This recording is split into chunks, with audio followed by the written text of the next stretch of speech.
Evening mga bugto, mga idol. Nagpalit tayo ng backlight. This is isang Sharp na TV. So nasira yung backlight, sira rin yung board, sunog. Decide, pinalitan ko na lang yan ng bagong board, tapos backlight. Kaya lang naka-protect yan, naka-protect, nagbi-blink. So para matanggal yan, gagawin natin itong button, power button, saka itong joystick. Press mo lang yan sabay, tapos plug. Pag nag-blink yung indicator, magbe-blink yan. Pag nag-blink yung indicator dito, ipipress natin up, ayan, up, down, up, ayan, up, down, up. Tapos magdi-display yan ng blank image. After mag-display yung blank image, ipipress ulit natin yung gitna, ipupush lang.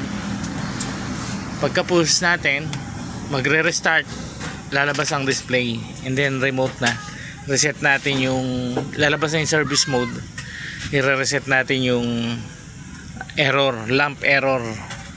Ayan, so dapat pag plug in, nasabay na i-press yan.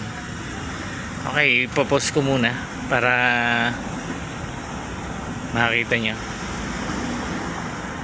Pause muna mga lods. Ano natin yung yung camera. Baguhin na, hindi mabago ang yung view ba, yung view.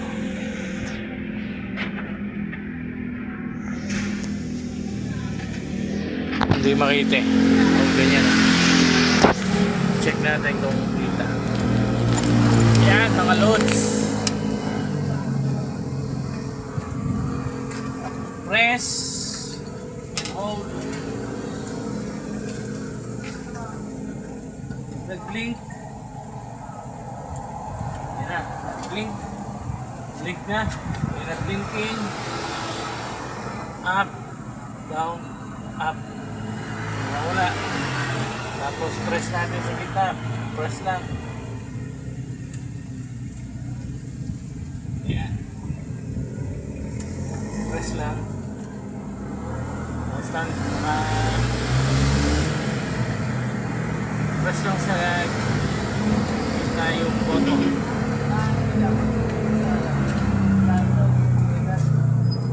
I-restart yan.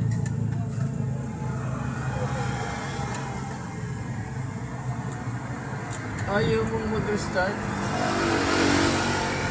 Yan. Pag namatay, yun. Press and hold. Bubukas yan. Lalabas ang Sharp. Tapos service mode. Ayan. Lamp error. Ayan. Lamp error. So reset natin. Gamit na ang remote. Hindi naman na yan dyan temperature sensor, standby cost, normal standby version.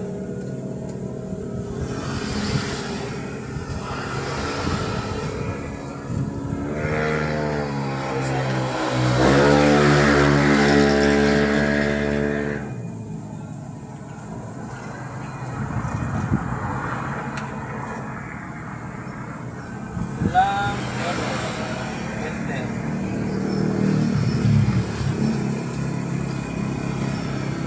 Standby cost. That's it.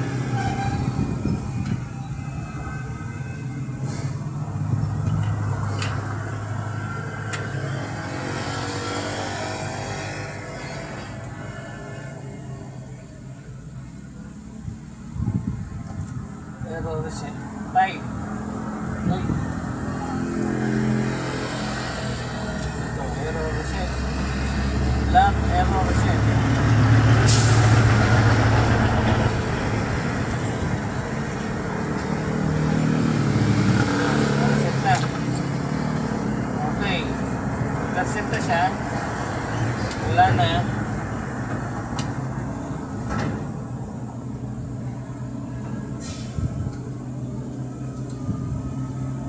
Wala na yung ano niya. Off natin. Off.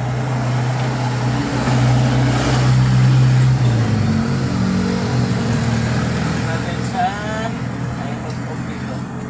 Dito na sa bottom.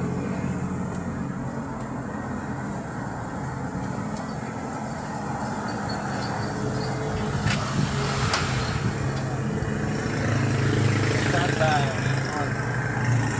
Ayun ang gumana ng ano, power button.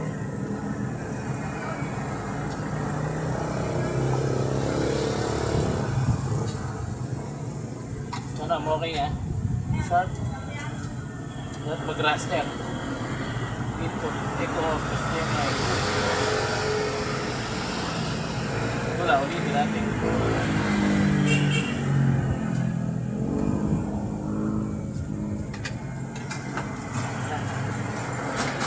HDMI.